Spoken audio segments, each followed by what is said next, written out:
এইমাত্র হযরত ওমর বন্ধুরা আমার পয়গম্বরে কাল্লানার জন্য রওনা দেয়। রাস্তার ভিতরে একজন ডাক দে বলে, ওমর তুমি কই যাও তরবারি নিয়ে? বলে আমি যাইতেছি মুহাম্মাদের কাল্লানার জন্য। এবার লোকটা ডাক দে বলে, তার কাল্লা আনতে পারবা না? বলে কেন? সে তো আল্লাহর বাগ। সুবহানাল্লাহ জোরে বলেন।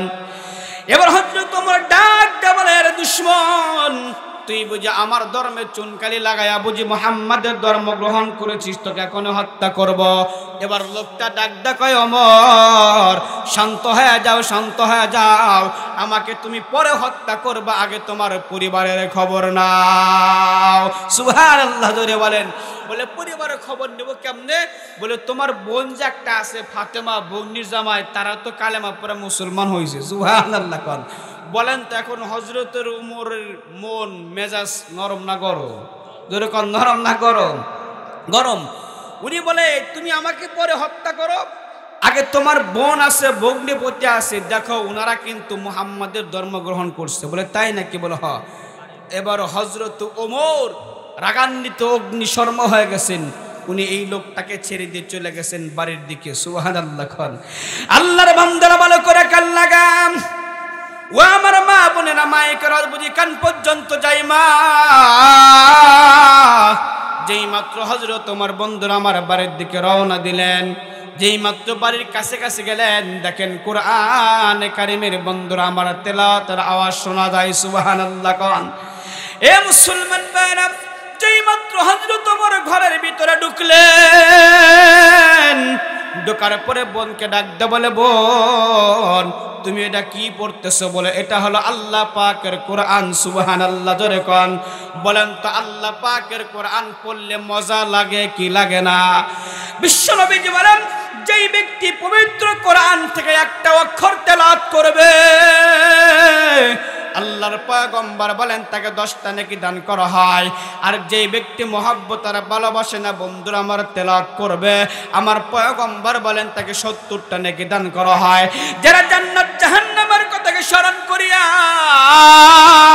আল্লাহ পাকের ভালোবাসে না, যেই সমস্ত বান্দারা তেলাওয়াত করবে, আমার পয়গম্বর বলেন ওই বান্দাদেরকে আমার আল্লাহ বিনা হিসাবে নেকি দান করে দেন। যেই মাত্র হযরত ওমর বোনকে ডাক দে বলে, বোন দেখি তোর হাতের ভিতরে এটা কি? বলে এটা কোরআনে কারীম। বলে আমার হাতে দিয়ে। বলে না না, তোমার হাতে দেওয়া যাবে না, তুমি তো নাপাক, তুমি তো ওযু করো নাই, গোসল করো নাই, এটা আল্লাহ পাকের কালাম, ওযু আর গোসল ছাড়া ধরা যাবে না। এমন সময় হযরত ওমর ডাক দে বলে, বোন সত্য করে বল, তুই কি মুসলমান হয়েছিস নাকি?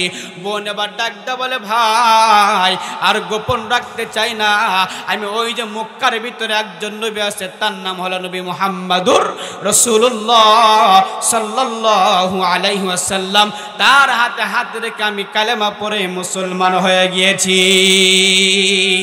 এ মুসলমান ভাইরা, যেই মাত্র হযরত ওমরকে এই কথা বলেছেন, বন্ধুরা আমার তার বোন ফাতেমাকে মারতে মারতে রক্তাক্ত করে ফেলেছে। নাউজুবিল্লাহ ধরে কম।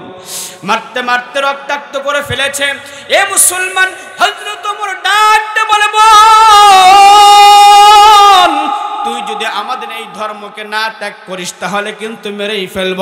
এবার ফাতেমা ডাক কয়, ভাই জীবন দিয়ে দেব, কিন্তু কোনোদিন যে ঈমান একটা বার গ্রহণ করেছি আমি ঈমান দিতে চাই না। এ মুসলমান ভাইরা, এই সমস্ত বান্দারা কোরআন কারীম তেলাওয়াত করবে, বুকের ভিতরে না মুহাব্বত করবে, আমার পয়গম্বর নয় আল্লাহ পাক নিজেই বলেছেন, যারা কোরআনটা তেলাওয়াত করবে আমার আল্লাহ তাআলা তার ঈমানটা অলরেডি বাড়ায়া দিবে। আল্লাহর বান্দারা ভালো করে কান লাগান। আল্লাহ পাক বলেছেন, ওয়াইদা তুলিয়াত আলাইহিম আয়াতুহু যাদাতুহুম ঈমানা। যদি কোনো বান্দার ঈমানটা তারাক্কি করতে চায়, বাড়াইতে চায়, আমার আল্লাহ তাআলা বলেন তারা যেন বসে বসে কোরআনে কারীম তেলাওয়াত করে। জোরে কোন সুবহানাল্লাহ। কেমনে ফসল বেশি হয় আমরা সামনে সার বেশি করে মারি, কেমনে মানুষের বাতল কাটা যায় সামনে বুদ্ধি আমরা বেশি করে অর্জন করি, কিন্তু ইমানটা কি করলে বৃদ্ধি পাবে এটা কিন্তু আমরা চিন্তাও করি না। কথা ঠিক না ঠিক? যেটা কারণ ঠিক না ঠিক বলেন তো, কোরআনে কারিম তেলাওয়াত করলে ইমান বাড়বে না কমবে? বাড়বে। আল্লাহ বলে ওয়াইদা তুলিয়াত আলাইহিম আয়াতুহু যাদাতহুম ঈমানা, যেই সমস্ত বান্দারা ঈমানকে বাড়াইতে চায় আমার আল্লাহ বলে তারা যেন বসে বসে কোরআনে কারীম তেলাওয়াত করে। সুবহানাল্লাহ। কোন বিশ্বনবীজি সাল্লাল্লাহু আলাইহি ওয়াসাল্লাম উনি কাবার চত্বরে কোরআনে কারীম তেলাওয়াত করছেন। এদের ভিতরে একজন আপনার বিধর্মী অমুসলিম ছিলেন, তার নাম হলো আপনার আব্দুল্লাহ। উনি দাঁড়ায় দাঁড়া কোরআনে কারিম তেলাওয়াত শুনছেন। দেখবেন আবু জেহেল কিন্তু মানুষদেরকে বারণ করছে, মুহাম্মদ একদম জাদুকার, মুহাম্মাদের কোরআনে কারিম তেলাওয়াত শোনা যাবে না, সবাইকে নিষেধ করে কিন্তু আবু জেহেল লুকায়া লুকায়া শুনছে। কথা গান ঠিক নেবে ঠিক? লুকায়া লুকায়া শুনছে। বর্তমান যারা উলামায়ে কেরাম এবং এই মাহফিলকে যারা বন্ধ করে, মানুষকে ওয়াজ মাহফিল শুনতে দেয় না, তারা আবু জেহেলের চাইতে খারাপ। কথা গান ঠিক নেবে ঠিক? আবু জেহেল কিন্তু লুকা লুকা শুনছে, বাধা দিছে, লুকা লুকে নিজেই শুনছে। তো নবী আলাইহিস সালাম কাবার চত্বরে কোরআনে কারিম তেলাওয়াত করছেন। আপনার একজন বিধর্মী অমুসলিম ছিলেন, তার নাম হলো আপনার আব্দুল্লাহ। এই আব্দুল্লাহ যেই মাত্র আপনার দেখলেন মুহাম্মাদের তেলাওয়াত এত সুন্দর, এত ভালো লাগে, উনি একেবারে শুনতে শুনতে মনের সিদ্ধান্তকে চেঞ্জ করলেন যে আমি আর কাফের থাকবো না, আমি মুহাম্মাদের হাতে হাত রেখে কালেমা পড়ে মুসলমান হয়ে যাব। সুবহানাল্লাহ জোরে বলেন। উনার আব্বা দুনিয়া থেকে বিদায় নিয়ে চলে গেছেন, কিন্তু উনার মা বেঁচে আছেন, উনার চাচার কাছে লালিত পালিত হচ্ছেন। লালিত পালিত হওয়ার পরে কোরআনে কারিম তেলাওয়াত শুনে উনি চলে গেছেন চাচার কাছে। চাচাকে বলে, চাচা আমি তো একটা সিদ্ধান্ত নিয়েছি। কি নিয়েছো? বলে ওই কাবার চত্বরে একজন লোক আছে, নাম হলো মুহাম্মদ, উনি কোরআনে কারিম এত সুন্দর তেলাওয়াত ভালো লাগে, আমি তো সিদ্ধান্ত নিয়েছি যে আমি আমার ধর্ম ত্যাগ করে আমি মুহাম্মাদের কালেমা পড়তে চাই। সুবহানাল্লাহ। বাজ্জা কইন মুহাম্মাদের কালেমা পড়তে চাই। উনি চিন্তা করলেন যে যদি মুহাম্মাদের ধর্ম গ্রহণ করো তাহলে কিন্তু আমার কাছে তোমার জমি জেরার টাকা পয়সা ধন সম্পদ সবই আছে, একটাও কিন্তু ওয়ারিশ সূত্রে তোমাকে দিব না। আব্দুল্লাহ ডাকদা বলে, গুল্লি মারি আপনার সম্পদ গেলাম। সুবহানাল্লাহ জোরে বলেন। আল্লাহর বান্দারা বলে করে কান লাগাম। ও আমার মা বোনেরা, মাইকের বুঝি কান পর্যন্ত যাই মা। যেই মাত্র পয়গম্বর বন্ধুরা আমার কাবার চত্বরে কোরআনে কারিম তেলাওয়াত করেন, আব্দুল্লাহ দাঁড়া দাঁড়া শোনে।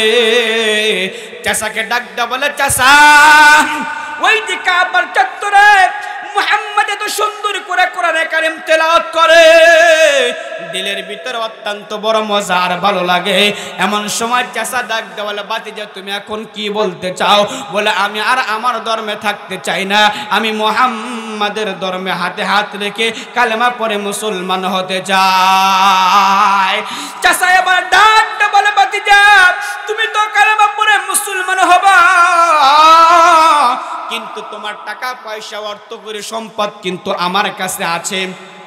যদি মুহাম্মাদের ধর্ম গ্রহণ করো তাহলে কিন্তু আমি তোমাকে কোনো কিছু দিব না, টাকা পয়সা কোনো কিছু অর্থ সম্পদ কিন্তু দিব না, বঞ্চিত করব। এমন সময় আব্দুল্লাহ ডাকদা বলে, চাচা চাই না আপনার ধন সম্পদ, চাই না আপনার টাকা পয়সা, আমি এই যে গেলাম, টাকা পয়সা দরকার নাই, টাকা পয়সা দরকার নাই, আমি এখন ওই মুহাম্মাদের হাতে হাতে রেখে কালেমা পড়ে মুসলমান হয়ে যাব। বন্ধুরা আমার, চাচা ডাকতে বলে, আব্দুল্লাহ টাকা পয়সা নিবা না, অর্থ করে নিবা না, জমি জিরাত তুমি কিছুই নিবা না, ঠিক আছে, কিন্তু তোমার যে পরনে একটা লুঙ্গি আর জামা আছে, এই জামাও তো আমার টাকা দেখে না, তাহলে তুমি এই জামা আর লুঙ্গি আমাকে দিয়ে যাও। আব্দুল্লাহ বা ডাকতে বলে, চাচা ধর্মের জন্য আপনি কি করতে বলেন করব, বাড়িঘর ছাড়বো, সম্পদ ছাড়বো, টাকা ছাড়বো, আপনাকে ছাড়বো, কিন্তু তবু মুহাম্মাদের ধর্ম গ্রহণ করব। এ মুসলমান বারা, যেই মাত্র আব্দুল্লাহর শরীর থেকে বন্ধুরা আমার চাচা কি করলেন, টান দিয়ে বন্ধুরা আমার শার্টটা খুলে নিলেন, শার্টটা খুলে নিলেন। এমন সময় বন্ধুরা আমার লুঙ্গিটা শেষ পর্যন্ত খুলে নিয়ে গেলেন। আব্দুল্লাহ বন্ধুরা আবার উলঙ্গ দৌড়ে চলে গেলেন মার কাছে। মাকে ডাকতে বলে, মা 10 মাস 10 দিন গর্ভে ধারণ করেছো মা, মা দয়া করে ক্ষমা করে দাও, বিদায় করে দাও। মা তখন ডাক দাও বলে সন্তান তোরা আমি কি বিদায় করে দেব? আব্দুল্লাহ ডাক দেখায় মা কাবার চত্বরে একজন কোরআনে কারিম তেলাওয়াত করেছে, সেই কোরআনে কারিমের তেলাওয়াতটা দিলের ভিতরে বড় ধাক্কা লাগছে। আমি আর বিধর্মী দলে থাকতে চাই না, জাহান্নামের দলে থাকতে চাই না, আমি এখন ওই কালেমা পড়ে মুসলমান হতে চাই। মা চোখের পানি ছেড়ে ডাক দেখায় সন্তান রে ওই ধর্মে যাওয়া যাবে না, যাওয়া যাবে না। আব্দুল্লাহ তখন ডাক দেখায় মা এক টুকরা কাপড় দেন। যেই মাত্র লজ্জা স্থান ডাকার জন্য বন্ধুরা আমার তার মা এক টুকরা কাপড় দিলেন। এক টুকরা কাপড় বন্ধুরা আমার দুইটা টুকরা করলেন, একটা দিয়ে লজ্জা স্থান ডাকলেন আর একটা দিয়ে বন্ধুরা আমার শরীর ডাকলেন। এ মুসলমান ভাইরা, এই লজ্জা স্থান থেকে ওই কাবার চত্বর আমার পয়গম্বরের তেলাশে চলে গেলেন।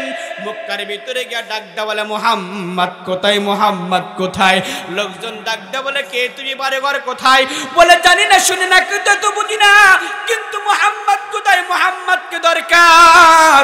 লোকজন তখন ডাক দেওয়া বলে এই বালক, এই ছেলে মুহাম্মদ তো আর মক্কার ভিতরে নাই, উনি তো হিজরত করে চলে গেছে মদিনায়। সুবহানাল্লাহ জোরে বলেন। এ আমার মা বোনেরা, কথাগুলো খুব দিলটা বুঝবা মা, মাইক রাত বুঝি কান পর্যন্ত যায় মা। যেই মাত্র বন্ধুরা আমার আব্দুল্লাহ শুনতে পারলেন পয়গম্বর মক্কার ভিতরে নাই, কোথায় চলে গেছেন? এর জোরে বলেন মক্কা থেকে কোথায় চলে গেলেন?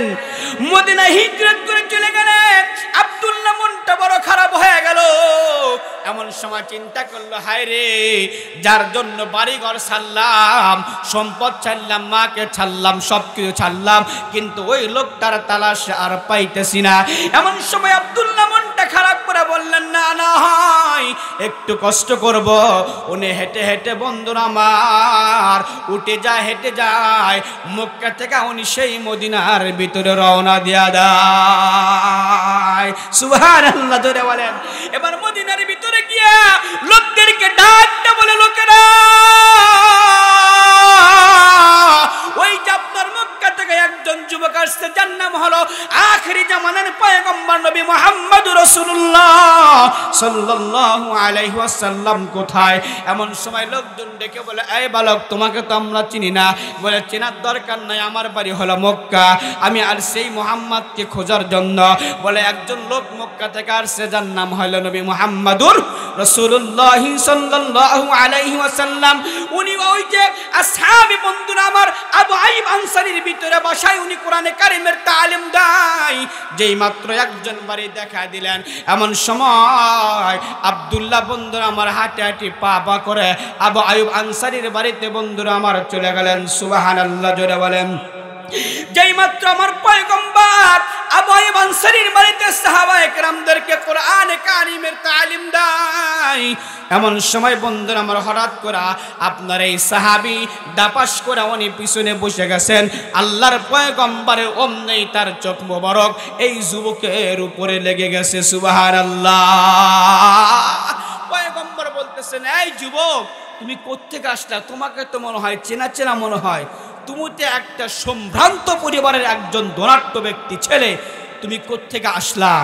যুবক এবার ডাক দেখায় ওগো নবীজি, আপনি কাবার চত্বরে কোরআনে কারিমের তেলাওয়াত করেছেন, আমি সেটা আর শুনে ঠিক থাকতে পারি নাই। আমি তখনই সিদ্ধান্ত নিয়েছি আপনার হাতে হাত রেখে আমি কালেমা পড়ে মুসলমান হয়ে যাব। চিৎকার করে বলেন সুবহানাল্লাহ। বলে মুসলমান হয়ে যাব? বলে হ্যাঁ। এমন সময় ডাকদা বলে মুসলমান হলে তো তোমার লিস্টিম রোলার কষ্ট আসবে। আব্দুল্লাহ ডাকদা কয় নবীজি, যার জন্য আসছি তার জন্য জীবনে দিয়ে দিব। মারহাবা কোন। আল্লাহর বান্দারা ভালো করে কান লাগান। আল্লাহর পয়গম্বর যেই মাত্র আব্দুল্লাহর চোখে পড়ে গেল, চোখে পড়ার পরে এমন সময় সাহাবায়ে কেরামদেরকে ডাকদা বলে সাহাবীরা, এই যে আমার একজন যুবক বালক মক্কা থেকে মদিনার ভিতরে চলে আসলো একমাত্র আমার উদ্দেশ্যে, তোমরা এই সাহাবীকে সুন্দর করে গোসল করে দাও, নতুন কাপড়ের ব্যবস্থা করে দাও। সুবহানাল্লাহ কোন। যেই মাত্র বন্ধুরা আমার অন্যান্য সাহাবীরা বন্ধুরা আমার গোসল করে দিলেন, কাপড় চোপড় পরাইয়া দিলেন। দেওয়ার পরে বন্ধুরা আমার এমন সময় আল্লাহর নবীজির হাতে হাত রেখে কালেমা পড়ে উনি মুসলমান হয়ে গেলেন। এবার মুসলমান হয়ে গেলেন, নতুন তো ঈমানের জোশ। এমন সময় আল্লাহর পয়গম্বর বললেন, ও আমার সাহাবীরা, দেখো আব্দুল্লাহ ঈমানের জন্য কত কষ্ট করেছে, রাত্রিবেলা ঘুমায়। এই নওজোয়ান সাহাবী আপনার হযরতে আব্দুল্লাহ, সব সাহাবায়ে কেরাম রাত্রিবেলা একটু একটু করে ঘুমায়, উনি সারা রাত নামাজ পড়ে, তাহাজ্জুদ পড়ে, এরপরে আপনার কোরআনে কারীম তেলাওয়াত করে। নবীজির কাছে অন্য সাহাবায়ে কেরাম নালিশ নিয়ে যায়, ওগো নবী, এই যে আপনার নতুন একজন সাহাবী, উনি তো আপনার নতুন সাহাবী হয়েছেন, আমাদের রাত্রে ঘুমে ডিস্টার্ব হয়, উনি কোরআনে কারীম তেলাওয়াত করেন, উনি আপনার তাহাজ্জুদ নামাজ পড়েন, আমাদের ডিস্টার্ব হয়। আল্লাহ নবীজি ডাকদা বলেন, সাহাবীরা, ও আমার সাহাবীরা, তোমরা এই আব্দুল্লাহর নামে আমার কাছে কোনো অভিযোগ করিও না। সুবহানাল্লাহ ধরে বলেন। বলে কেন অভিযোগ করো? কারণ তোমরা যে ইসলাম ধর্ম গ্রহণ করেছো, যতটুকুন কষ্ট না হয়েছে তার চাইতে কোটি গুণে কষ্ট হয়েছে আমার এই সাহাবী আব্দুল্লাহর। সুবহানাল্লাহ বলেন। বরং তোমাদের ইমানের চাইতে এই সাহাবী আব্দুল্লাহর ইমানের দাম আমার আল্লাহর কাছে লক্ষ লক্ষ গুণ বেশি, লক্ষ লক্ষ গুণ বেশি। আল্লাহর বান্দারা ভালো করে কান লাগান। ওই যে হযরত ওমর বোনকে পেড়াইতেছে, কথা মনে আছে নাকি? যেই মাত্র বন্ধুরা আমার আব্দুল্লাহ বার কালেমা পড়ে মুসলমান হয়ে গেলেন, রাত্রিবেলা কোরআনে কারীম তেলাওয়াত করেন, তাহাজ্জুদ পড়েন। আত্তার হো রুমি হো রাজি হো গদালি, कुछ काम नहीं आए जुस आए शहर गाए। अत्तर हो रोमी हो राजी हो गदाली, कुछ काम नहीं आए जुस आए शहर गाए। বন্ধুরা আমার, যদি আল্লাহর ওলি হতে চাও, আল্লাহ পাকের পেয়ারা বান্দা হতে চাও, আল্লাহ পাকের বন্ধু হতে চাও, তারা জন্য বন্ধুরা আমার রাত্রিবেলা আল্লাহ পাকের কোরআনে কারীম তেলাওয়াত করে এবং যায় নামাজে দাঁড়ায়া দাঁড়ায়া মালিকের কদমে সিজদা দেয়। সুবহানাল্লাহ। এ মুসলমান মারা, হযরত ওমর তার বোনকে মারতেছেন। এমন সময় বোনকে ডাকদা বলে, বোন, বল তুই কি ঈমান ছাড়বি নাকি তুই ইসলাম ধর্ম ছেড়ে দিবি, নাকি তুই আমাদের ধর্ম গ্রহণ করবে? বোন এবার ডাকদা বলে, ভাইজান, জীবন দিব কিন্তু কোনোদিন আপনার কাছে ঈমান বিক্রি করতে পারবো না। এ মুসলমান মারা, এত মার খাইতে খাইতে বন্ধু রক্ত দিয়ে রঞ্জিত হয়ে গেল। কিন্তু বলেন তো, হযরতে ফাতেমা কি ঈমান ছাড়ছে? এই কতক্ষণ থেকে ঈমান ছাড়ছে নাকি? কিন্তু আমি আর তুমি কেমন মুসলমান হইলাম, নির্বাচনের আগে 500 টাকার নোট দেখলে ঈমান 7 বার বিক্রি করে দেয়। তুমি আমি কেমন মুসলমান হইলাম, নির্বাচনের আগে একটা আমার ঈমানটা বিক্রি হয়ে যায়। কথা ঠিক না ঠিক জোরে বলেন। এ মুসলমান, যার ভিতরে আল্লাহ পাকের ভয় থাকবে, ওই ব্যক্তি কোনোদিন বন্ধুরা আমার সুদ খাইতে পারে না। যার ভিতরে আল্লাহ পাকের ভয় থাকবে, কোনোদিন ঘুষ খাইতে পারে না। যে ব্যক্তির ভিতরে আল্লাহ পাকের ভয় থাকবে, ওই কোনোদিন বোনের ওয়ারিশ মাইরা খাইতে পারে না। যেই ব্যক্তির ভিতরে আল্লাহ পাকের ভয় থাকবে, ওই ব্যক্তি বন্ধুরা আমার ইতিমের হক মাইরা খাইতে পারে না। যেই ব্যক্তির ভিতরে আল্লাহ পাকের ভয় থাকবে, ওই ব্যক্তি কোনোদিন আলেমুল আমাদেরকে গালি দিতে পারে না। কথা কোন ঠিক না ঠিক? যেই ব্যক্তির ভিতরে আল্লাহ পাকের ভয় থাকবে, ওই ব্যক্তি বন্ধুরা আমার কোনোদিন আমার পয়গম্বরের ধর্মকে অবমাননা করতে পারে না। আল্লাহর বান্দারা ভালো করে কান লাগান। এই মারতে মারতে ফাতেমাকে জীবনটা বিনাশ করে দিল। তারপরে বন্ধুরা আমার ফাতেমা কোরআনে কারীম ছাড়ে না। এবার হযরত ওমর ডাক কইব, এই দেখি কোরআনের ভিতরে না জানে কি আছে, তুই একটু আমাকে দে। এমন সময় বোন ডাকদা বলে, ভাই, তুমি তো আল্লাহ পাকের কোরআন ধরতে চাও, কিন্তু কোরআনে কারীম তোমার হাতে দেওয়া যাবে না। বলে কেন? বলে তুমি হইলে না পাক, যাও ওযু করে আসো, গোসল করে আসো। এ মুসলমান ভাইরা, যেই মাত্র ওমর গোসল করে চলে আসলেন, এরপরে তার হাতে কোরআনে কারীমের কপিটা বন্ধুরা আমার দিলেন। দেওয়ার পরে তেলাওয়াত করলেন, তাহা মা আনজালনা আলাইকাল কুরআনা লিতাশকা। হযরত ওমর ডাকতে বলেন, অবশ্যই তোমাকে মরতে হবে, দুনিয়া ছেড়ে যেতে হবে। এই দুনিয়াতে একদিন থাকবো না, সকলেই চলে যাব। কথা কান ঠিক না ঠিক? আরো যারা কান ঠিক না ঠিক? এ মুসলমান মা বোনেরা, মাইক রাত বুঝি কান পর্যন্ত যাই মা, ও আমার মা বোনের কথাগুলো দিল দা বুঝবা মা, দুনিয়া ছেড়ে সবাই চলে যাব। কথা এখানে রাখলাম। আল্লাহর পয়গম্বর বলেছে যেই মহিলা 4টা কাজ করবে ওই মহিলার জন্য আমার আল্লাহ তাআলা জান্নাতের 8টায় দরজা খুলে দিবেন। জোরে কোন সুবহানাল্লাহ। এ মুসলমান বার আল্লাহর বান্দারা ভালো করে কথাগুলো দিল দা বুঝবেন। যেই মাত্র বন্ধুরা আমার আল্লাহর পয়গম্বর বললেন যেই মহিলা 4টা আমল করবে ওই মহিলার জন্য জান্নাতের 8টায় দরজা খুলবেন। মারহাবা কোন। 1 নাম্বার আল-মারআতু ইযা সাল্লাত খামসাহা, 1 নাম্বার যেই মহিলা 5 ওয়াক্ত নামাজ পড়বে। জোরে কোন কয় ওয়াক্ত? আরো জোরে কোন কয় ওয়াক্ত? 1 নাম্বার আল-মারআতু ইযা সাল্লাত খামসাহা ওয়া সামাত শাহরাহা ওয়া আহসানাত ফারজাহা ওয়া আতাআত বালাহা ফালতাদখুল আইন আবওয়াবিল জান্নাতিস শাআত। আল্লাহর পয়গম্বর বলে যেই মহিলা 5 ওয়াক্ত নামাজ পড়তে পারবে আল্লাহর পয়গম্বর বলেন ওই মহিলার জন্য জান্নাতের 8টা দরজা খুলে দিবে।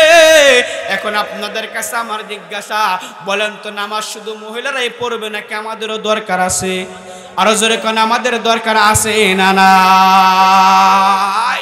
এজন্য আল্লাহ তাআলা বলেন, আল্লাহ নবীজি বলেছেন আল-মারআতু ইযা সাল্লাত খামসাহা, যেই মহিলা 5 ওয়াক্ত নামাজ পড়বে ওই মহিলার জন্য জান্নাতের দরজা খুলে দিবেন। কয়টা? 8টা। জোরে কোন কয়টা? 8টা খুলে দিবেন। এজন্য শুধু মা বোনেরাই পড়বে নাকি আমাদেরও দরকার আছে? হ্যাঁ, হযরত ওমর রাদিয়াল্লাহু তাআলা আনহু এর সময় আপনার এক বুড়ি মহিলা, উনি যখন অর্ধেকটা জাহানের পৃথিবীর খলিফা, এক বুড়ি মহিলার দরকার হলো কেরোসিন তেল। কেরোসিন তেল লাই। উনি চিন্তা করলেন আমার তো তেল ফুরে গেছে, তাহলে একটু হযরত ওমরের দরবার থেকে তেল নিয়ে আসি। সুবহানাল্লাহ কইবেন না? দেখেন কেমন প্রেসিডেন্ট ছিলেন। এই বুড়ি মহিলা যাইব সরকারের কাছে কিসের লেগে? আপনি রাগ করতেছেন কথা কন নাকি? কিসের লেগে যায়? কেরোসিন তেলের লেগে যায়। উনি হাঁটি হাঁটি পা পা করে হযরত ওমরের দরবারে চলে গেছেন। এমন সময় ডাক দেখায়, বাবা ওমর, আমার তো কেরোসিন তেল নাই, একটু মেহেরবানি করে কেরোসিন তেল দিয়ে দাও। তো হযরত ওমর রাদিয়াল্লাহু তাআলা আনহু উনি কেরোসিন তেল দিয়ে দিয়েছেন। দেওয়ার পরে যেই মাত্র বাড়ির দিকে রওনা দিয়েছেন, রওনা দেওয়ার পরে আপনার হোঁচট খায়া তেলটুকুন জমিনের ভিতরে পড়ে গেছে। বলেন তো এই কেরোসিন তেল যদি জমিনে পড়ে যায় কি থাকে না শুকিয়ে যায়? মুহূর্তের ভিতরে শুকিয়ে যায়, সময় লাগে না। উনি চিন্তা করতেছেন ওমরের দরবারে যাইতেই পারি না, তেলটুকুন নিয়ে এক্সট্রা আবার পড়ে গেল, এখন কি করব? বুড়ি এখন চিন্তা করলেন যে আবার কি যাব না বাড়ির দিকে ফিরে যাব। উনি চিন্তা করতে করতে আবার হযরত ওমরের দরবারে চলে গেলেন। সুবহানাল্লাহ জোরে বলেন। এবার হযরত ওমর রাদিয়াল্লাহু তাআলা আনহু ডাক দেখায়, মা তুমি আবার কি জন্য আসছো? কয় বাবা কি জন্য যে আসছি, তুমি যে তেল দিছিলে তেলটুকা পড়ে গেছে জমিনের ভিতরে, তুমি একটু মেহেরবানি করে আবার তেল দিয়ে দাও। এবার হযরত ওমর রাদিয়াল্লাহু তাআলা এই কথা শোনার পরে কি করলেন, এক টুকরা কাগজ নিলেন। কাগজ নিয়ে উনি কি যেন লিখলেন। লেখার পরে এই বুড়ি মহিলার হাতে দিলেন। ডাক দেখায়, মা এই কাগজটা তুমি রাখবা ডান হাতে, আর যেই তোমার তেলের পাত্র আছে পাত্র রাখবা বাম হাতে। যেই মাত্র তুমি ওই যেখানে তেল পড়ে গেছে ওই তেলের কাছে গিয়া কাগজটা শো করবা, দেখবা হুবহু তোমার ওই তেল আবার পাত্রের মধ্যে ফিরে আসছে। সুবহানাল্লাহ কইবেন না? বলে আবার ওই হুবহু তেল দেখবে পাত্রের মধ্যে ফিরে আসছে। এবার বুড়ি মহিলাটাকে দেখায়, বাবা ওমর আসলে ফুফা বিশ্বাস করি না, একটু তেল থাকে তেলই দাও, একটু তেলই দাও। হযরত ওমর ডাক দেখায়, মা যাও, যদি তেল না ফেরত আসে তাহলে তোমাকে ডবল দিব। বুড়ি মহিলা আবার ডাক দেখায়, বাবা তেল থাকে তো একটু তেলই দাও। বুড়ি মানুষ বোঝেন নাই, ওই যে এক হাঁটুরে ডাক্তার আপনার হ্যাঁ চেম্বারের ভিতরে বসে আছে, আপনার বিভিন্ন রোগের চিকিৎসা করে। এক মুরব্বী ঢুকছে, কয় যে ডাক্তার সাহেব আগে তো 3 প্লেট 4 প্লেট করে খাইছি, লোহা খায় লোহা হজম করছি, এরকম কথা বলে না? বলে না? তাই কি লোহা খায় লোহা হজম করা সম্ভব? তার মানে হজম শক্তি বেশি ছিল, তাই এই জন্য বলছে। ও দেখেন তো কি হইলো। উনি পরীক্ষা চেক আপ করে দেখে বলেন যে মুরব্বী আপনার বার্ধক্যের কারণ। কিসের কারণ? বার্ধক্যের কারণ। উনি ভিতরে বসছেন, আর একটা রোগী ঢুকছে। ঢোকার পরে কয়, ডাক্তার সাহেব আগে তো সকালবেলা 4-5 কিলোমিটার হাঁটছি, এখন 1 কিলোমিটার হাঁটলে বইয়া পড়ি আর হাঁটতে পারি না, দেখেন তো সমস্যা কি? তাহলে রোগী কয়টা হইল? 2টা।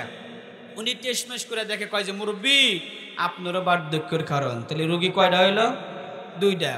যে আইসে খালি কয় বার্ধক্যের কারণ। 3 নাম্বার আর একটা ঢুকছে, কয় ডাক্তার সাহেব আগে তো শুইলেই ঘুম ধরছে, কিন্তু এখন রাত শেষ হয়ে যায় কিন্তু ঘুম ধরে না, দেখেন তো কি হয়েছে। উনি টেস্টমেশ করে কয় যে মুরব্বী আপনারা বার্ধক্যের কারণ। রোগী কয়টা হয়েছে এবার? 3টা। প্রথমে যেই বুড়া ঢুকছে ওই বুড়া গেলে হাতা গুছাইতেছে, হয়তো ডাক্তার আজ কিছুটা মদোষ, তুমি লেখাপড়া করে এই শিখছাও, যে আইসে তুমি তারে খালি কয়েছে বার্ধক্যের কারণ। উনি এই কয়া হাতা গোছায় ডাক্তারে মারছে এক বক্সিন। উনি চেয়ার থেকে পড়ে গেছে, চেয়ার থেকে মাটিতে পড়ে যাওয়ার পরে মাটির থেকে এবার ওঠে, ধুলাবালি পরিষ্কার করে, কয় দাদা তুমি এই যে আমারে বক্সিন মেরে ফেলাই দিছো, এটা হলো বার্ধক্যের কারণ। বুঝেন নাই? কয় এটা একটা বার্ধক্যের কারণ। তা বুড়ি মহিলাকে যতবার হযরত ওমর ডাক দেয়া বলে, মা তুমি যাও, তোমার তেল ফেরত আসবো, তুমি যাও। এমন সময় যেই মাত্র আসছেন, আসার পরে কাগজ ধরছে আর পাত্র ধরছে, ধরার পরে যেই মাত্র ধরলেন, ধরার সঙ্গে সঙ্গে হুবহু ওই তেল আবার পাত্রের মধ্যে চলে আসছে। সুবহানাল্লাহ। বাদ যাবো ওর কাছে কইন সুবহানাল্লাহ বলে সমস্যা কি? কত সুবহানাল্লাহ বলে লাভ না ক্ষতি? এই যে এরকম লাভ না ক্ষতি। যেই মাত্র কাগজটা ধরছেন, ধরার পরে হুবহু তেল আবার পাত্রের মধ্যে চলে আসছেন। বুড়ি এবার চিন্তা করলেন কি ব্যাপার, এখন কি বাড়ির দিকে যাব নাকি আবার হযরত ওমরের দরবারে যাব?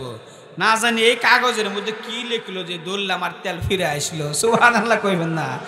এবার বুড়ির ভিতরে কৌতূহল জেগে গেল, কই না জানি এই ওমর কি লিখলো এই কাগজের ভিতরে, ধরলাম আর তেল ফেরত আসলো। উনি বাড়ির দিকে না যায়, উনি চলে গেলেন হে হযরত ওমরের দরবারে। আবার চলে গেছে ওমরের দরবারে, ডাক ডাক, এই মা বুড়ি মহিলা তুমি আবার আইসো কে? কয় বাবা আইসি কি জন্য, তুমি একটু দয়া করে আমারে কও এই কাগজের মধ্যে কি লিখছো। ওমর ডাক দেয়া কয়, মা তোমারে বলা যাবে না। বুড়ি মহিলা কয়, না বললে আমিও তোমার দরবার ছাড়বো না। সুবহানাল্লাহ ধরে বলেন। আল্লাহর বান্দারা ভালো করে কান লাগান, বুড়ি মহিলা হযরত ওমরের দরবার থেকে না শুনে যাবে না।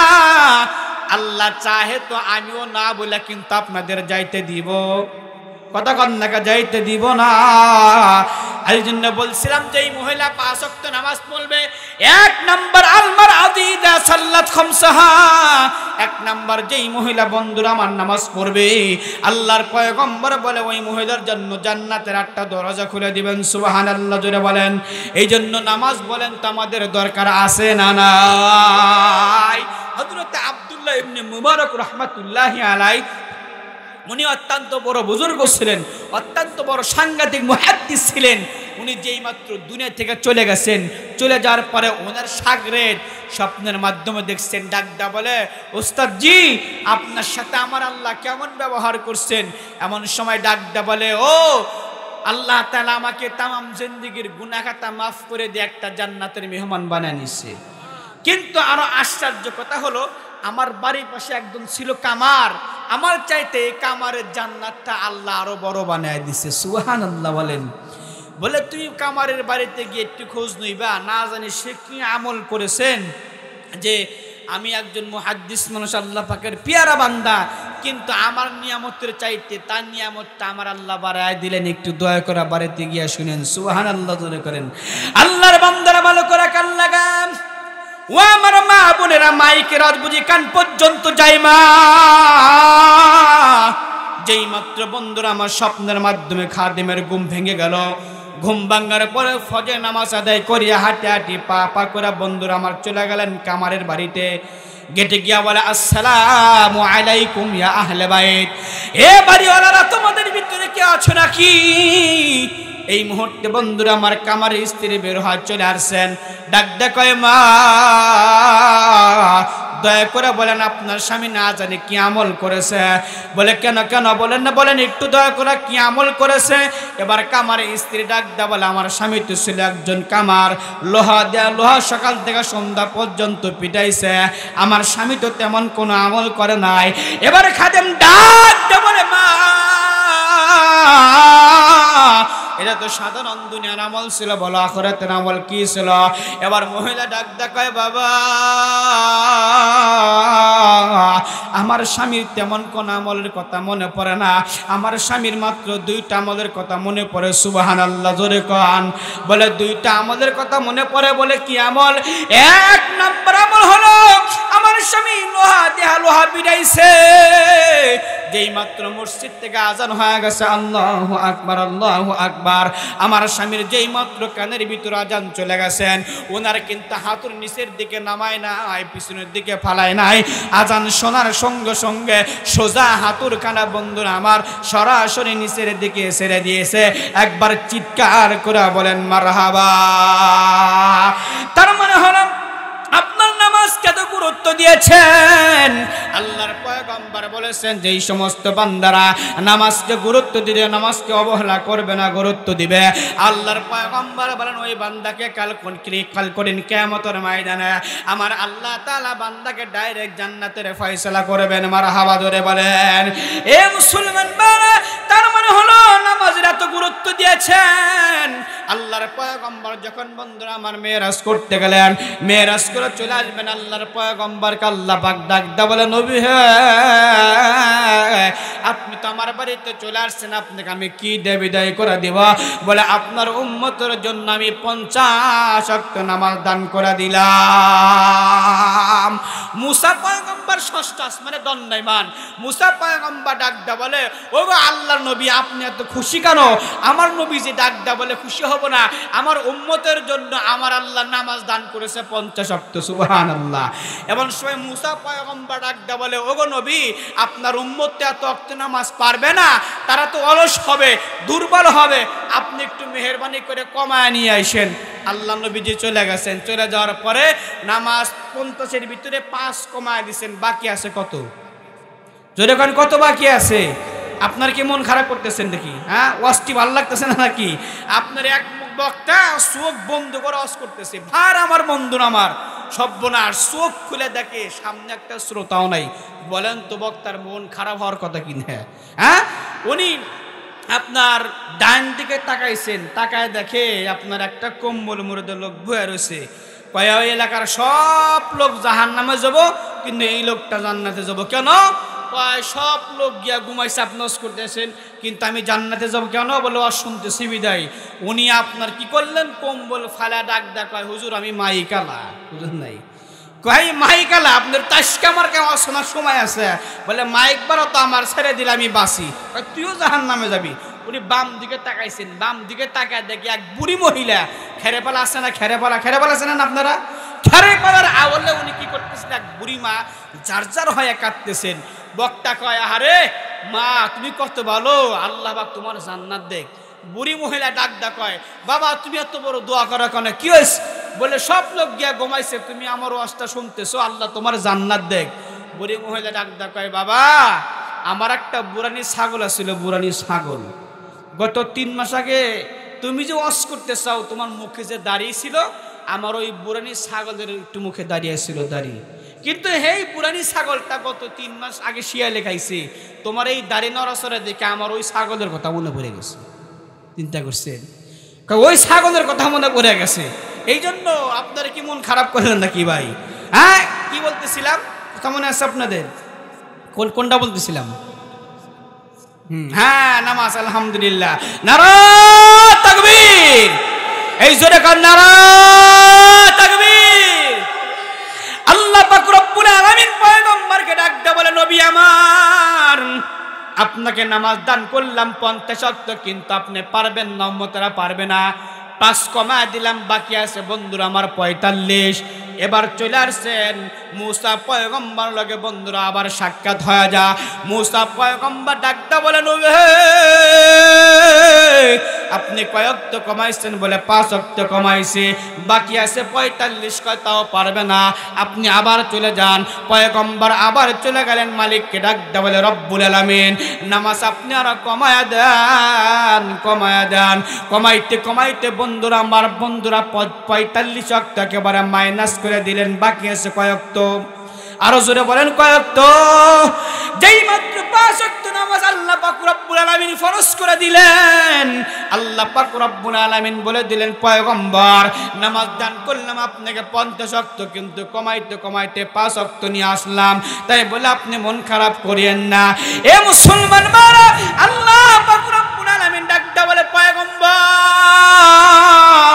যেই সমস্ত বান্দারা সুন্দর করে ওযু করিয়া এই 5 ওয়াক্ত নামাজ যত্ন সহকারে আদায় করতে পারবে, 50 ওয়াক্ত নামাজ পড়লে যে সব হয়, গুরুত্ব সহকারে বন্ধুরা আমার 5 ওয়াক্ত নামাজ পড়লে আমার আল্লাহ তাআলা 50 ওয়াক্ত নামাজের নেকি আর সব দান করে দেয়।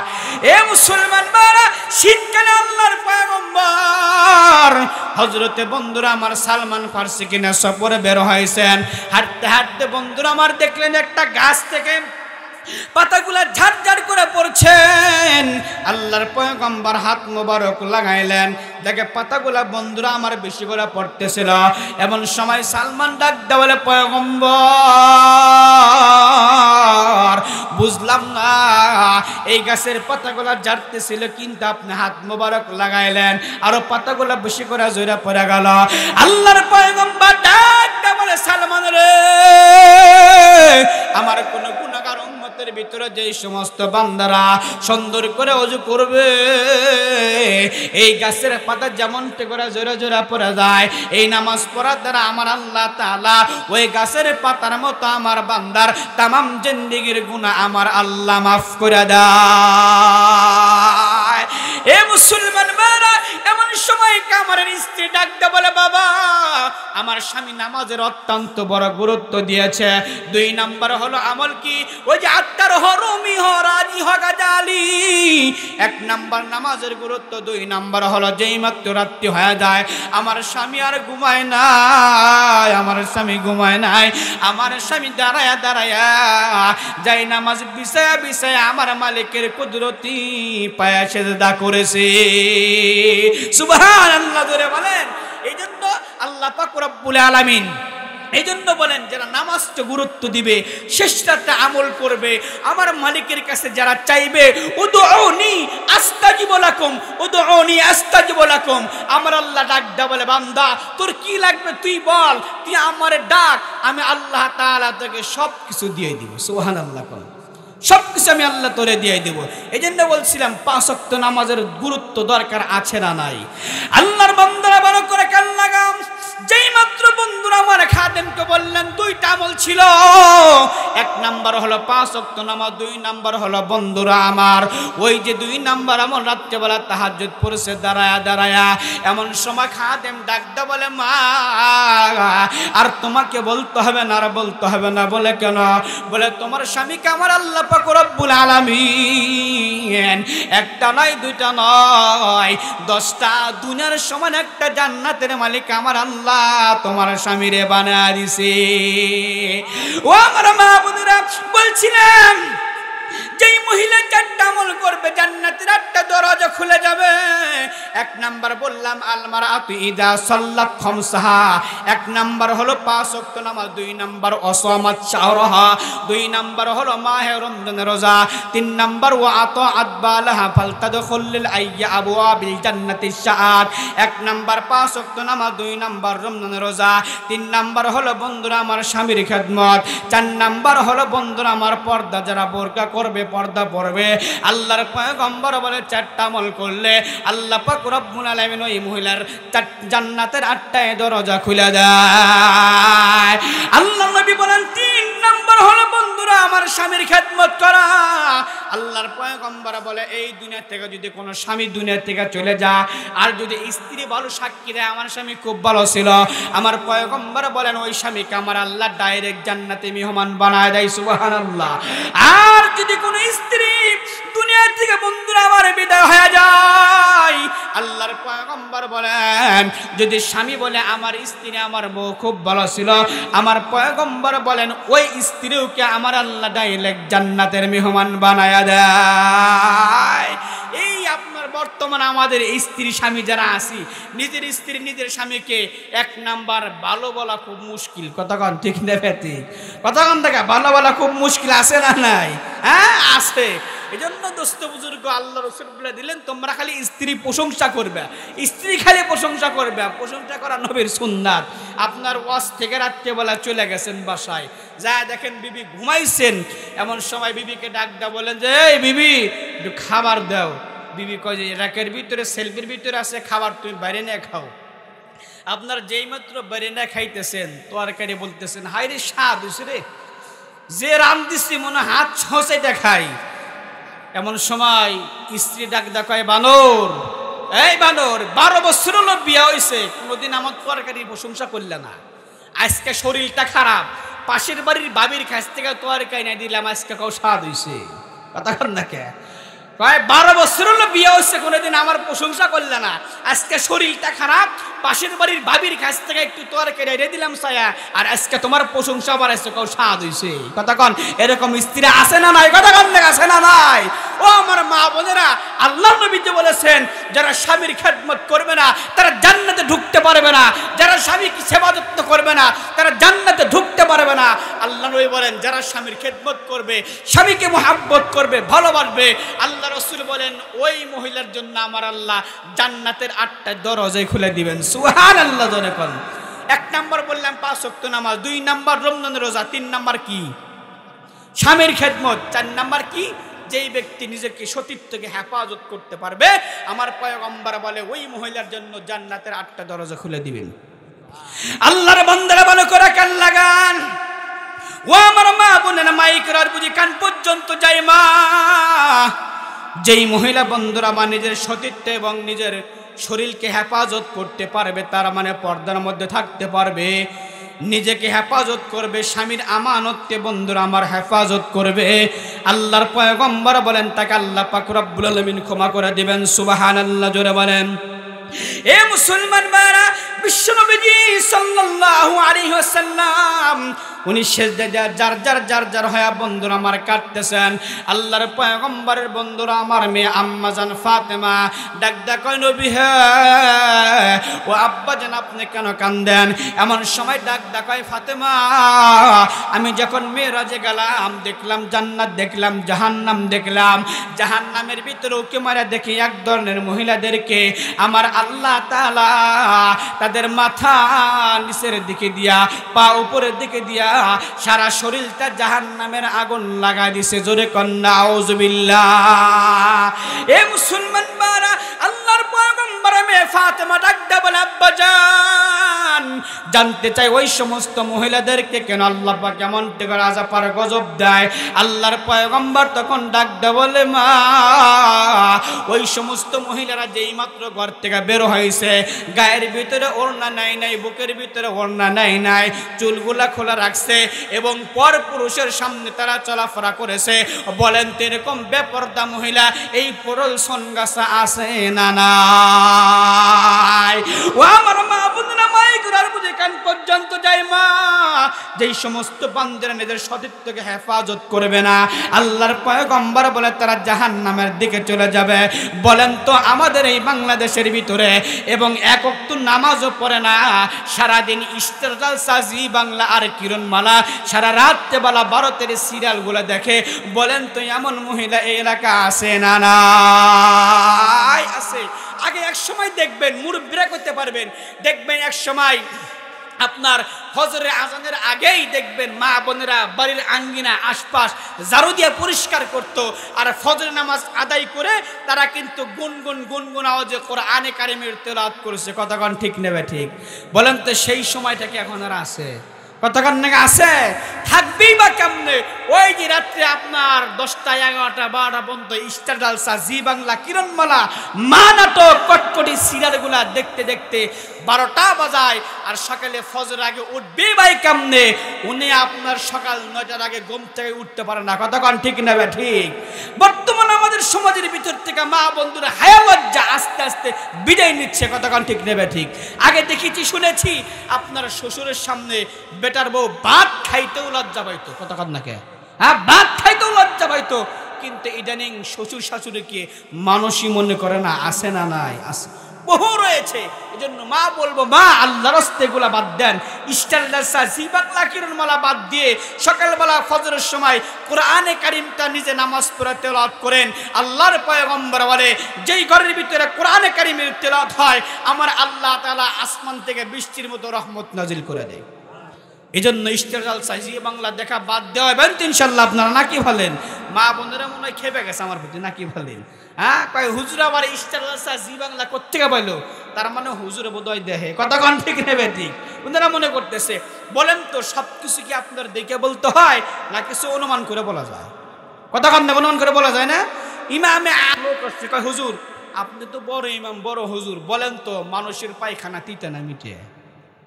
এরকম প্রশ্নের সাইজ এলো। কতক্ষণ দেখে প্রশ্নের সাইজ এলো। কয় হুজুর আপনি তো বড় হুজুর, বড় ইমাম, কোন তো মানুষের পায়খানা তিতে না মিটে? চিন্তা করছেন? বলেন তো প্রশ্নের একটা সাইজ আছে না নাই?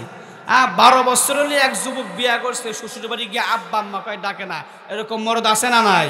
বহু আছে। আব্বা আম্মা কয় ডাকে না, ছেলের আব্বাই ফোন দিচ্ছে মেয়ের বাবারে, কয় বিয়াই আপনার ছেলে এত বদ্ধ হলি চলে না, একটু মেহরবানি করে বলে দিয়ে যদি ডাকটুকু একটু দেয় আব্বা আম্মা কয়া। ঠিক আছে বলে দেবনি। এমন সময় বাইরে দেখেছে, কে রে তোর শ্বশুর তো কমপ্লেন দিল, তুই বলে আব্বা আম্মা কয় ডাকিস না তোর শ্বশুর শাশুড়ি রে, সামনে যখন আবার যাবি আব্বা আম্মা কয় ডাকিস। কয় ঠিক আছে। যেই মাত্র আপনার গেছে কোরবানি ঈদের দিন, শ্বশুর রান্না বান্না করে 150 লোকের খাওন দাওন বাড়াবাড়ি করতেছে, জামাই এবার ডাক দেয়, কয় আব্বা কন্ত 12 বছর হলো বিয়া করছে, ডাক দেনে একটাও। এবার প্রথম আব্বা কয় ডাক দিছে, শ্বশুর খুশি নেবে যা। কতক্ষণ দেখা খুশি নেবে যা? শ্বশুর এবার মনে করেন জুতা মুজা যা আছে সব সোজা করে ডাক দেয়, কয় হ্যাঁ বাজান কি হয়েছে কো? হ্যাঁ কি হয়েছে, কি বলো, কেন ডাক দিলে? আমিও ডাকি না, আপনিও ছাড়েন না, না ডাকলেও চলে না। বলে হ্যাঁ তাই কি হয়েছে? কয় আপনি কি বিয়া করছেন? দেখছে কয় আপনি কি বিয়া করছেন? এবার শ্বশুর তো ব্যাকুল হয়ে গেছে, কয় যে বাবা তুই ডাকিস না তাই ভালো ছিল। কয় কিছুক্ষণ পরে কয় যে হ্যাঁ বাবা বিয়া তো করছি। বলে কই বিয়া করছেন? কয় কেন তোমার শাশুড়ির বিয়া করছি। কয় একেবারে নিজে করে মধ্যে কাম সারছেন, একটু বাইরে যা করবেন না। কয় শাশুড়ি করে বিয়ে করছে, একটু বাইরে যা কাম সারবেন না। তো ইমামে আজম আবু হানিফাকে ডাক দেয়, কয় হুজুর আপনি তো বড় ইমাম, কোন তো মানুষের পায়খানা তিতা না মিঠা? এমন সময় হুজুর কয় যে মানুষের পায়খানা হলো মিষ্টি। লোকটা কয় তার মানে হুজুর আপনি খাইছেন? কয় না খাই নাই, সব কিছু আপনার খায়া দেখতে হয় না। কিছুক্ষণ পরে আর এক লোক আসছে, কয় হুজুর কোরবানি ঈদের সময় গেছিলাম আপনার হাটে কোরবানির পশু ছাগল কিনতে, সন্ধ্যা হয়ে গেছে, এখন ছাগল তো আপনি ছাগল মনি করেই কিনছি, বাড়িতে এসে দেখি অর্ধেক কুত্তা অর্ধেক ছাগল, কোন তো এই ছাগল দেখি কোরবানি করা চলব? হুজুর কয় যে তুমি কেমন করে কিনছো? কয় ছাগল মনে করে কিনছি, কিন্তু বাড়িতে দেখি অর্ধেক কুত্তা অর্ধেক ছাগল, তাহলে এখন কি করবো কন? ইমামে আজম আবু হানিফা ডাক দেয়, কয় বাড়িতে যাইবা, বাড়ি থেকে একটা 100 হাত লাঠি নিবা, লাঠি নিয়ে পাশায় বাম মতো পিটাইবা, যদি বেবা করে তাহলে মনে করবা ছাগল জব করা যায় আছে। সুবহানাল্লাহ কন। যদি বেবা করে তাহলে মনে করবা ছাগল খাওয়া যায়, আর যদি গেউ গেউ করে তাহলে মনে করবে কুত্তা, ওরা জব করা জায়েজ নাই। লোকটা বাড়িতে চলে গেছে, বাড়িতে যাওয়ার পরে লাঠি নিয়ে আপনার পিটাইতেছে, মাঝে মাঝে বেবাও করে আবার গেউ গেউ করে। বলেন তো বিপদ কম না বেশি? চলে আসছে, কয় হুজুর আসলে আপনার কাছে দুঃখে পড়ে আসছি, আমি তো আপনি যেই কৌশল শিখাই দিছিলেন তা শিখলাম এবং আমলও করলাম। বলে কি অবস্থা? এটা এমন এক খুস্টাসুতা প্রাণী, পিটান দিয়ে পাশার মধ্যে মাঝে মাঝে ব্যাবাও করে আবার গেউ গেউ করে, তাহলে হুজুর এখন কি করব? হুজুর কয় তাহলে ঠিক আছে, আর একটা বুদ্ধি। কি? বলে বাড়িতে গিয়া পাত্রের ভিতরে ঘাস দিবা, যদি ঘাস খায় তাহলে মনে করবা কি? কতক্ষণ দেখা কি? ছাগল। আর যদি ঘাস না খায় তাহলে কি? কুত্তা। উনি বাড়িতে আবার চলে গেছেন, আবার পাত্রের ভিতরে ঘাস দিছে। এমন সময় দেখে এই ঘাস কিছুক্ষণ খায় আবার আধা ঘন্টা করে রেস্ট নেয়, ঘাসও খায় আবার আধা ঘন্টা রেস্ট নেয়। মহাবিপদে পড়ে গেলাম রে, সমস্যা কি করা যায়? উনি আবার চলে আসলেন ইমামে আজমের কাছে, ডাক দেখায় হুজুর এমন প্রাণী বিপদে পড়ে গেছি, এই মাঝে মাঝে ঘাসও খায় আবার আরাম আয়েশও করে, তাহলে এখন কি করবো কন? ইমামে আজম ডাক দেখায় আর একটা বুদ্ধি আছে। কি? সেটা হলো বাড়িতে গিয়ে একটা পাত্রের ভিতরে পানি দিবা, যদি এই পানিটা চারটা খায় তাহলে মনে করবা কুত্তা, আর যদি চুমুক দেয়া খায় তাহলে কি মনে করবা? ছাগল। যদি 4টা খায় তাহলে মনে করবা কুত্তা, আর যদি চুমুক দিয়ে খায় তাহলে মনে করবা ছাগল। নিঃসন্দেহে জবাই করবা যায় আছে। উনি বাড়িতে নিয়ে গেলেন, বাড়িতে নেওয়ার পরে পাত্রের ভিতরে পানি দিলেন, পানি দেওয়ার পরে আপনার দেখলেন এই প্রাণীটা আপনার মাঝে মাঝে কুত্তার মতো চারটাও খায় আবার চুমুক দেও খায়। চেটটাও খায়, আবার চুমুক দাও খায়। উনি আবার চলে আসলেন ইমামে আজমের কাছে, কয় হুজুর বড় বিপদে পড়ে আসছি, আর মানুষ সামনে আমাকে মোল্লা মুন্সি পছন্দ করে না, বিপদে বললে ঠিকই যায়, কথা কার ঠিক নেবে, ঠিক বিপদে বললে ঠিকই যায়। কয় হুজুর আসলে আপনার ইমাম মানুষ, আপনি একটু ভালো করে ফতোয়া দিয়ে দেন, কি করব বিপদ থেকে বাঁচান। কয় একটা শেষ মুহূর্তে ফয়সালা কি, এবার বাড়িতে গিয়া এই প্রাণীকে সুন্দর করে পশ্চিম দিকে শোয়াইবা, শোয়া একটা ছুরি নিবে, ছুরি নিয়ে বিসমিল্লাহ আল্লাহু আকবার বলে গলায় চালায় দিবা, জব করে দিবে। জব করানোর পরে পেটটা সুন্দর করে ফাড়বে, ফাইরে দেখবা যদি বুড়ি থাকে তাহলে মনে করবে ছাগল, নিঃসন্দেহে যায় আছে খাওয়া কোরবানি করা। আর যদি বুড়ি না থাকে, যদি সাইকেলের টিউবের মতো কোনো রাবার বা কোনো রড থাকে, বুঝবে সেটা কুত্তা, কারণ কুত্তার বেটা কোনোদিন বুড়ি হয় না। জোরে করে আল্লাহু আকবার। আল্লাহর বান্দারা ভালো করে কান লাগান। ও আমার মা বোনেরা, সবকিছু দেখা বলতে হয় না। ইমামে আজম আবু হানিফা রাহমাতুল্লাহ আলাইহি বলেন যে ইশতার জালসা জি বাংলা কিরণমালা ওলামায়ে কেরাম দেখে না, বলেন তো কিছু অনুমান করা বলা যায় না, যায় না। ও আমার মা বোনেরা, যেই সমস্ত মহিলা নিজের সতীত্বকে হেফাজত করবে, পর্দার মধ্যে থাকবে, বোরকার ভিতরে থাকবে, আমার আল্লাহ তাআলা বলেন ওই বান্দাকে আমার আল্লাহ জান্নাতের মেহমান বানায় দিবেন। জোরে কোন মারহাবা। লা ইলাহা